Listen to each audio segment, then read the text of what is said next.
You're listening to the Winsight Podcast Network.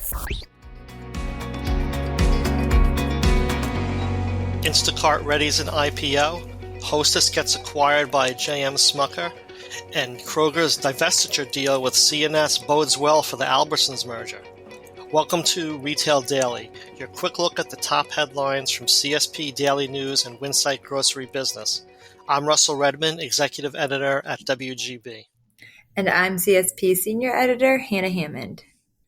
Instacart aims to raise up to $616 million through an initial public offering of 22 million shares priced at $26 to $28 per share, according to an updated Securities and Exchange Commission filing by the grocery delivery giant.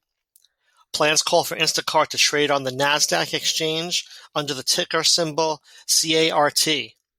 After a year of stops and starts, Instacart filed its initial IPO registration on August 25th, noting that it sees a massive digital transformation occurring in the grocery industry. Twinkies, Ding Dongs, and Ho-Ho's maker Hostess Brands Inc. has a new owner again. The J.M. Smucker Co. has signed a definitive agreement to acquire Hostess Brands for approximately $5.6 billion.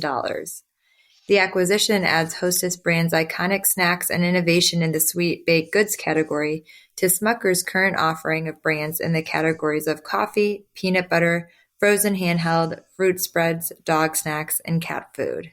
Top Kroger executives said in a Q2 earnings call that the company's $1.9 billion divestiture deal with C&S Wholesale Grocers checks all the boxes to gain regulatory clearance for the supermarket giant's pending mega merger with Albertsons. Wall Street analysts think the C&S deal bodes well for FTC approval of the Albertsons acquisition, but noted that the transaction isn't a slam dunk with regulators. Meanwhile, grocery union United Food and Commercial Workers blasted Kroger's planned asset sale to C&S, saying the deal doesn't alleviate competitive concerns and threatens jobs and workers' leverage at the bargaining table. Yesway achieved its $200,000 goal for its latest Texas Strong fundraising campaign. The convenience store chain launched the Texas Strong fundraising campaign with an initial commitment to donate $100,000 to extend support and aid to the communities affected by the catastrophic tornadoes that struck the towns of Matador, Hawley, and Perryton, Texas in late June, which are among the communities the company serves in the state. BJ's Wholesale Club has tapped veteran healthcare technology executive Anjana Harvey as Chief Information Officer. She starts as the Warehouse Club chain's top tech officer effective immediately and joins the company's executive leadership team. Harvey takes over from Scott Kessler, who left BJ's this past spring to become CIO at Northeast Grocery Inc., the parent company of Tops Friendly Markets and Price Chopper Market 32. The U.S. average retail price of regular-grade gasoline fell 4 cents in the past 3 weeks to about $3.91, according to the most recent Lundberg survey of U.S. fuel markets. But not only was this limited to geography, for example, during that time span, the average California pump price jumped 16.84 cents to about $5.33, heavily impacting the average. It was also a fast-fleeing moment because crude oil price hikes are translating to sizable wholesale gasoline price hits. Sprouts Farmers Market has named food retail veteran James Barenberg as Chief Technology Officer. Barenberg comes to the specialty grocer after serving as CIO of Good Food Holdings, the parent of grocery chains Bristol Farms, Lazy Acres Natural Market, Metropolitan Market, New Seasons Market, and New Leaf Community Markets. He held the post at Good Food since 2019. Maverick, Come and Go's new owner, is looking to establish a new regional headquarters in downtown Des Moines, home of the C-store chain it just purchased from Krause Group.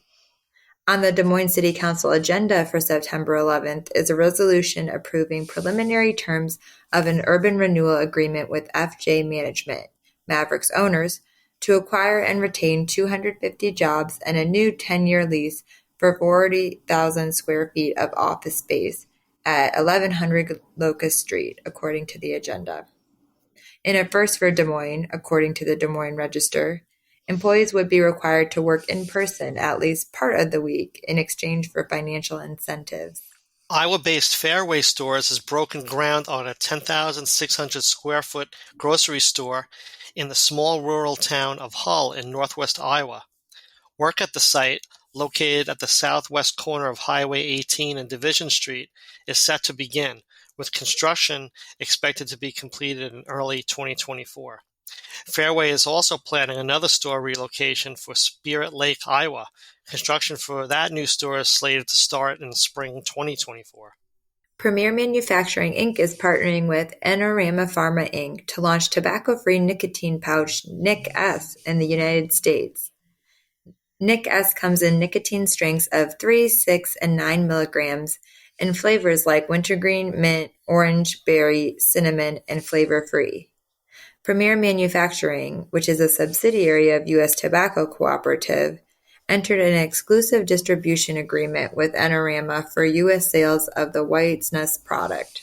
It will be available via Premier's distribution network throughout the United States in the coming months, the company said on Friday. Allsup's world-famous burrito is turning 50 years old in 2024, and the company is kicking off a year-long celebration to honor the milestone, including promotions at all Allsup's and Yesway convenience stores. Consumers can buy 2 beef and bean burritos and get a Tallsup, Allsup's fountain beverage, for 50 cents with a rewards card, Allsup said on its website. 50th anniversary merchandise also is available on the company's site.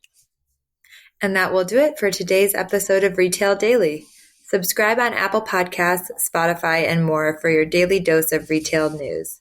For more on these stories, visit CSP Daily News or winsightgrocerybusiness.com. I'm Hannah Hammond. And I'm Russ Redman. Have a nice day.